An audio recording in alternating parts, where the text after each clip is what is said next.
திரு ராமன், திராவிட model அரசினுடைய ஆட்சி தமிழகத்தின் கல்வித்துறை கண்டிருக்கக்கூடிய இந்த 4 கால் பாய்ச்சல் தான் சாட்சி அப்படின்னு சமீபத்தில் தமிழக முதலமைச்சர் பேசியிருந்தார்.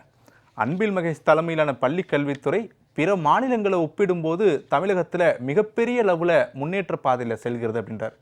ஆனால் முதலமைச்சர் சொல்கிறது அப்படி இருக்குது. மற்றொரு பக்கம் போதிய ஆசிரியர்கள் இல்லாமல் மாணவர்கள் அல்லல்படுறாங்க. இன்னொரு பக்கம் தங்களுக்கான பதவி உயர்வு கிடைக்கலன்னு சொல்லி ஆசிரியர்கள் முறையிடுறாங்க, போராட்டம் நடத்துகிறாங்க. அப்படி பார்க்கும்போது ரெண்டுமே இன்பேலன்ஸ்டாக இருக்கே. முதலமைச்சர் ஏதோ பொய்யான தகவலை சொல்கிறாரோ அப்படின்ற ஒரு கேள்வி எழுது இல்லையா? என்ன நினைக்கிறீங்க? நம்முடைய ஜெயப்ளஸ் தொலைக்காட்சியில் எப்பொழுதுமே விளம்பரம் மாடல் அரசு அந்த தலைப்பு போடுங்க.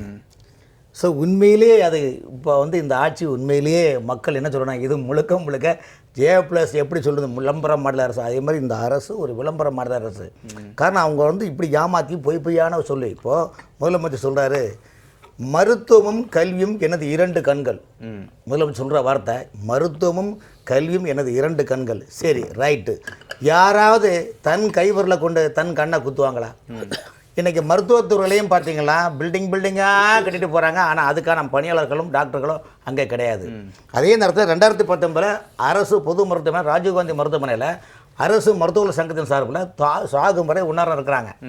அன்னைக்கு எதிர்க்கட்சி தலைவர் ஸ்டாலின் என்ன சொல்வார், கவலைப்படாதீங்க, எங்கள் அப்பா போட்ட ஜியோ நம்பரு 354 354 ஜியோ நம்பரை உடனடியாக உங்களை பாஸ் பண்ணிடுவோம், எங்கள் ஆட்சி வரட்டும், கருணை கடலே கருணை உள்ளமின்னு அப்படிலாம் ட்ராமா போட்டு சீனை போட்டு அவங்களுக்கு அந்த மாதிரிலாம் நடிச்சுட்டு இருந்தா பாருங்க. அந்த படத்தை பாருங்கள். முதலமைச்சர் அன்னை எதிர்க்கட்சியில் ஸ்டாலின் அரசு ஜிஹெச் பொது மருத்துவமனையில் டாக்டர்களை சந்தித்து அவர்கள் அவங்க எப்படி நடிக்கிறாரு பாருங்க. இன்னைக்கு ஆமாம், இப்படி அன்னைக்கு இந்த மாதிரி மருத்துவமனை எங்கே பார்த்து டாக்டர் எங்களுக்கு மாசு பண்ணு சொல்கிறாரு ஹெல்த் மினிஸ்டரை. தமிழ்நாடு முழுவதும் இந்தியாவிலே எங்கள் மருத்துவத்துறை எங்கேயுமே டாக்டர் கிடையாது, எங்கேயுமே செவிலியர்கள் கிடையாது. இந்த மாதிரி ஒரு நிலைப்படுறது 2 வாரத்துக்கு முன்னால் தான் 1 வாரத்துக்கு முன்னாடி தான் வேலூரில் மருத்துவமனை திறந்தாங்க. ஆனால் அதுக்கு 300 டாக்டர் தேவை, 700 செவிலியர்கள் பணியில் தேவை, 1000 பேர் தேவை, ஆஸ்பத்திரி எழுத்த முடியாச்சு. இப்படி ஒரு மோசமான ஒரு சூழ்நிலை இந்த ஆட்சி வரும்போது இன்றைக்கி தமிழ்நாட்டில் அரசு பள்ளிக்கூடங்களில் சொல்லலா துயரமான சூழ்நிலை இருக்குது. தொடக்கப்பள்ளி, நடுநிலைப்பள்ளி, மேல்நிலைப்பள்ளி, உயர்நிலைப்பள்ளி, இந்த 4 பள்ளிக்கூடத்திலும் பார்த்தீங்கன்னா கிட்டத்தட்ட தமிழ்நாடு முழுவதும் 58,000 மேற்பட்ட பள்ளிக்கூடங்கள் இருக்கின்றது. அரசு ஊதிய பெறும் பள்ளிக்கூடம், மத்திய அரசு சொந்தமானது, மாநில அரசுடைய சொந்தமான பள்ளிக்கூடத்தில் பார்த்தீங்கன்னா அடிப்படை கட்டமைப்பே கிடையாது. நபார்டு பேங்கில் இருந்து என்ன பண்ணுறாங்களாம், அவங்க நபார்டு பேங்கிலிருந்து நாங்கள் 3000 கோடி ரூபா நாங்கள் கடன் வாங்க போகிறோம். அதே போல் 1200 உடற்பயிற்சி கல்வியாளர்கள், 2500 இடைநிலை ஆசிரியர்கள், அப்புறம் 3000 பட்டதாரிகளை நாங்கள் அது பண்ணுறோம் இது பண்ண ஒரே ஜீபூம்பா வேலையை அவங்க காட்டிட்டு இருக்கிறாங்க. இந்த நடிப்பு எதுக்குன்னா அவங்கள படிப்பை அப்படிலாம் அவங்க கவலைப்படலாங்க. இப்போ நீங்கள் சொன்னீங்க கல்வி அமைச்சர் மகேஷ் பொய்யாமொழி. கல்வி அமைச்சருக்கு மகேஷ் பொய்யாமொழிக்கு ஒரே கவலை, 2026 உதயநிதி அவர்களை முதலமைச்சராக வேண்டும். இதற்காக அரசாங்க பள்ளிக்கூடத்திலெல்லாம் பெரியாரிசத்தையும் திராவிட சிந்தனையும் ஊட்டி, இதுதான் கலைஞர் 4ஆம் தலைமுறை. அவங்க எடுக்கிற படம் இப்போ 4ஆம் தலைமுறை. 1ஆம் தலைமுறை கலைஞர், 2ஆம் தலைமுறை முதல்வர் மு.க. ஸ்டாலின், 3ஆம் தலைமுறை உதயநிதி ஸ்டாலின், 4ஆம் தலைமுறை இன்பநிதி ஸ்டாலின் ஒரு நிலைப்பாடு. இன்றைக்கி 4 படை முருகனுக்காக அறுபடை வீடு இருக்குது. ஆனால் இன்றைக்கி 4 படைகளை அவங்க உருவாக்கி தமிழ்நாட்டில் உள்ள 38 மாவட்டத்தையும் நிர்வாக குளர்த்து பண்ணி அவங்களுக்கு எப்படி வேணும் இந்த மக்களை ஏமாற்றி விடலாம் என்ற ஒரு நிலைப்பாடு இருக்கிறாங்க. ஒரு கல்வித்துறையை பொறுத்தவரையிலும் தாயின் கருவறை அடுத்தபடியாக அந்த குழந்தை வளர்ந்து பிறகு பள்ளிக்கூடம் தான் பிறகு. இன்றைக்கி அகத்தியர் கூட ஒரு பாட்டு பாடுறாங்க, பொறுமையில் சிறந்த பூமியும் உண்டு, பூமியை மிஞ்சும் தாய் மனம் உண்டு, கோயில் ஒன்று குடும்பத்தில் ஒன்று, கருணையும் தாயும் கடவுளும் உண்டுன்னு நம்முடைய தியாகத்தலைவி சின்னம்மாவும் புரட்சி தலைவி ஜெயலலிதா அம்மாவும் விரும்பக்கூடிய இந்த வரிகள் எதுக்கு சொல்கிறேன்னா, கல்வி என்றால் அந்த ஆண்ட முதலமைச்சர்கள்லாம், முதலமைச்சர் எம்ஜிஆர் அவர்கள், முதலமைச்சர் ஜெயலலிதா அம்மா அவர்கள் இதுதான் பள்ளிக்கூட பிள்ளைங்களுக்கு கட்டமைப்பாக உருவாக்கினார். இன்று பள்ளிக்கூடத்தில் பார்த்தா பக்கத்து கடலில் கஞ்சா, அடி தடி வெட்டு குத்து ஜாதி மத கலவரத்துக்கு உச்சத்தில் ஒரு நிலைப்பாடு. பிள்ளைங்க என்ன படிக்குதுன்னு பேரண்ட்ஸாலையும் கண்டுபிடிக்க முடியல. இல்லை பேரண்ட்ஸு பிடிங்க ஸ்கூலில் டீச்சர் இருக்குன்னா டீச்சரும் கிடையாது, எந்த பள்ளிக்கூடத்திலும் டீச்சர் கிடையாது, பகுதி நேரில் ஆசிரியர் கொடுத்து 10,000 சம்பளம் தான். அவங்க எப்படிங்க வேலை செய்ய முடியும்? இப்படி இந்த அரசு எதை பற்றியும் கவலை இல்லாத காரணம் நாட்டு மக்களை எப்படி வேணாலும் ஏமாற்றலாம் என்ற நிலைப்பாடு ஐயா அரசாங்க பள்ளிக்கூடத்தில் மட்டும் கிடையாது.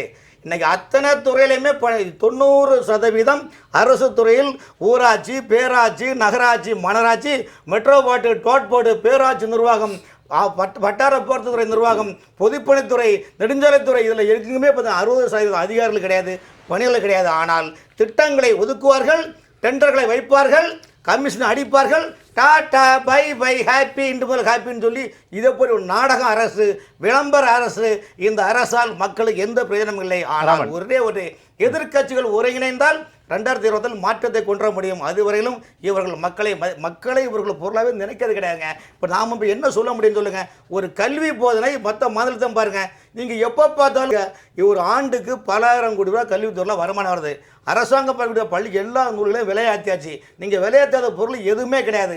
அப்படி இருந்தக்கூடிய காலகட்டத்தில் ஏன் பள்ளிக்கூடங்களில் ஆசிரியர் நியமனம் இல்லை, ஹெட்மாஸ்டர் எதுவுமே கிடையாது. எந்த பள்ளிக்கூடத்திலும் பார்த்தீங்கன்னா வாத்தியார் இல்லை. இன்னைக்கு பள்ளிக்கூடத்தில், அரசாங்க பள்ளிக்கூடத்தில் இன்னைக்கு என்ன ஆகி போச்சுன்னா பிள்ளைகள் படிக்க வர்றதுக்கும் ஆர்வம் கிடையாது, டீச்சருங்களும் கிடையாது. அப்போ எங்கே போய் டிஸ்கஸ் போய் உட்காந்துட்டு சும்மா பெஞ்சு துறைச்சிருக்கா சொல்லுங்கள். இதுதான் இன்னைக்கு சூழ்நிலை. ஆனால் இவர்களை பாதி பேரும் அரசு அதிகாரிகளே தனியார் பள்ளிக்கூடத்தை ஊக்குவிக்கிறதுக்கான ஒரு கட்டமைப்பு தான் இன்று உருவாக்குகின்றார்கள். எப்படி டிரான்ஸ்போர்ட் தமிழ்நாடு போக்குவரத்து துறை எப்படி தனியாரம் கொடுத்து இப்போ சென்னை முழுவதும் பேட்டரி வண்டியை கொடுத்து அந்த பேட்டரி வண்டி ஆம்னி பஸ் ஆகும், மினி பஸ் ஆகும் எப்படி அரங்கேற்றம் செய்கிறார்களோ அதே போல் கல்வித்துறையும் மிக விரைவில் இவர்கள் தனியார் மயம் ஆக்குவதற்காக இந்த மாதிரி ஒரு திட்டம் உருவாக்குகிறார்கள். நிதி இல்லை என்று கைவிரித்து காட்டுகின்றார்கள். சரி, ஓகே, நம்ம பேசுவோம். அதாவது சுருக்கமா எப்படி மாநிலத்தில் உள்ளாட்சித்துறை என்பது கடல் போல உள்ளதோ அதே போல் கல்வித்துறை அதை விட டபுள் மடங்கு கடல் போன்றது. கிட்டத்தட்ட அதுக்குள்ளே பார்த்தீங்கன்னா குறைஞ்சபட்சம் 100க்கும் மேற்பட்ட பிரிவுகள் இருக்குது கல்வித்துறைக்குன்னு தனித்தனியாக. நீங்கள் ஒரு யூனியனில் பார்த்தீங்கன்னா ஏஇஓன்னு அதிகாரி இருக்கிறாங்க. இவங்க ஆரம்ப பள்ளி வரைக்கும் இல்லை நடுநிலை பள்ளி வரைக்கும் வருவாங்க. இதுக்கடுத்து மாவட்டத்தில் பார்த்தீங்கன்னா சிஇஓ, டிஓ, அதுக்கப்புறம் இந்த மாவட்டத்தில் ஃப்ளையிங் ஸ்குவாடு, அதாவது உள்கட்டமைப்புலாம் அந்த பாத்ரூம் எல்லாம் உள்கட்டமைப்பு எல்லாம் இருக்குதா எல்லாம் பார்க்கறதுக்கு எல்லாமே இருக்கிறாங்க. ஆனால் இதில் என்ன தப்புன்னா பேசிக்கில் இந்த மாவட்ட அளவில் முதன்மை கல்வி அதிகாரிகள் இருக்காங்க இல்லையா, இந்த கல்வி அதிகாரிகள் இந்த மாவட்டத்துக்குள்ளே என்னென்ன குறைகள் என்ன நிறைகள் என்பது நோட் போட்டு கொடுக்கணும். இந்த நோட் போட்டு கொடுத்து அவங்க கல்வித்துறை சார்ந்த அரசு செயலர்கிட்ட கொடுத்து அரசு செயலர் ஓகே பண்ணி சந்தர்ப்பத்தப்பட்ட அமைச்சர்கிட்ட கொடுக்கணும். இதில் என்ன சுணக்கம்னா ஒரு அதிகாரிகள் இதை மேலே கொண்டு போகும்போது அவங்களுக்குள்ளே கோஷ்டி பூசல் உச்சத்தில் நிறைய இருக்குது. இதில் நான் வெளிப்படையாக சொல்ல விரும்பல. எப்படி உள்ளாட்சித்துறையில் எப்படி பகிர்மானம் இருக்கின்றதோ அதே போல் கல்வித்துறையிலையும் பகிர்மானம் இருக்குது. ஏன்னா ஒரு சாதாரண ஒரு ஆசிரியர் டிரான்ஸ்ஃபர்னு கூட எத்தனை லட்ச ரூபா அங்கே வாங்குறாங்க என்பது நான் வெளிப்படையாக சொல்ல விரும்பல. இந்த அளவுக்கு இருக்கும்போதுன்ற போது பார்த்தீங்கன்னா இன்றைக்கி நிறைய பேர் ஊராட்சி மன்றங்களை பார்த்தீங்கன்னா நிறைய ஊராட்சி மன்ற தலைவர்கள் அவங்களே வாலண்டியாக வரக்கூடிய பகுதி நேர ஆசிரியர்களை அழைத்து ஒரு 10,000 15,000 சம்பளம் தராங்க. இன்றைக்கி பிள்ளைங்களை பாடம் படித்து கொடுங்கன்னு சொல்கிறாங்க. பள்ளிக்கூடத்தில் போனால் ஒரு வாத்தியார் தான் இருப்பாங்க, 50 பிள்ளைங்க இருக்கும். இன்றைக்கி யூனியன் கிராமப்புறங்களில் ஊராட்சி யூனியன் பள்ளிக்கூட நிர்வாகம், நகராட்சி பள்ளிக்கூட நிர்வாகம், மனராட்சி பள்ளிக்கூட நிர்வாகம், இந்த 3 கட்டமைப்பு தான் பள்ளிக்கூடங்களை கவர்மெண்ட் பள்ளிக்கூடத்தை மெயின்டைன்ஸ் பண்ணுறாங்க. நீங்கள் இதில் அடிப்படையாக போய் ஆய்வு கூட பண்ணுறது கிடையாதுங்க. எந்த கல்வி அதிகாரியும் அந்த தனியார் பள்ளிக்கூடத்தில் காட்டக்கூடிய அக்கறை அரசாங்க பள்ளிக்கூடத்தில் 100% காட்டுவதே கிடையாது. அப்படி காட்டுவது இல்லாதனால தான் பள்ளிக்கூடத்துடைய தரம் உயர முடியாத சூழ்நிலைகள் உள்ளது. அப்படிப்பட்ட சூழ்நிலை அமைச்சர் நினைக்கிறாங்க, ஆஹா வானம் பொழிகிறது, பூமி விளைகிறது, மக்கள் சுகமாக இருக்கின்றார்கள், வாழ்க அண்ணா நாமம், வாழ்க இந்த மாதிரி திராவிட மாடல் சொல்லிட்டு போயிட்டு இருக்கிறாங்கன்னா நீங்கள் துறை சார்ந்த அதிகாரி சம்பந்தப்பட்ட அமைச்சர் சொல்லணுமா வேண்டாமா? அதுவும் சொல்றே கிடையாது. ஒரு முக்கியமான பள்ளிக்கல்வித்துறையில அரசினுடைய இந்த அலட்சியம் எதை காட்டுது? ஒரே ஒரு அரசுடைய அதாவது முழுக்க மெத்தன போக்கு என்பதை விட என்ன இப்போ நம்ம எப்படி இருந்தாலும் ஜனங்க நம்ம ஓட்டு போட்டுருவாங்க, எதையாவது பண்ணி அட்ஜஸ்ட் பண்ணி ஏமாற்றி பொய்யாக சொல்லி ஓட்டு போட்டுருவாங்க. காரணம் என்றால் தமிழகத்தில் எதிர்க்கட்சிகள் இங்கே வலுவான ஒரு எதிர்க்கட்சிகள் இல்லை. மக்களுக்கு இந்த ஆட்சி செய்யக்கூடிய தவறுகளை சுட்டிக்காட்டக்கூடிய அந்த எதிர்க்கட்சி வரிசையில் இருக்கக்கூடிய ஒரு தலைவர் என்றால் அது தியாக தலைவி சின்னமாக மட்டும்தான். தினசரி அவர்கள் மட்டும்தான் விளம்பர மாடல் அரசு என்று சொல்லுகின்றார். அது யாராவது சொல்கிறாங்களா? இல்லை. அதனால தான் இந்த பிரச்சனை என்னன்னா மக்கள் மத்தியில் விழிப்புணர்வு இருக்கின்றது. இந்த ஆட்சி அகற்ற வேண்டும், இந்த ஆட்சி மக்கள் விரோதமான ஆட்சின்னு நினைக்கிறாங்க. ஆனால் அதை செறிவான வடிவமாக பூனைக்கு யார் மணி கட்டுவது என்ற நிலைப்பாடு தான் இந்த ஆட்சி செயல்படுகின்றது.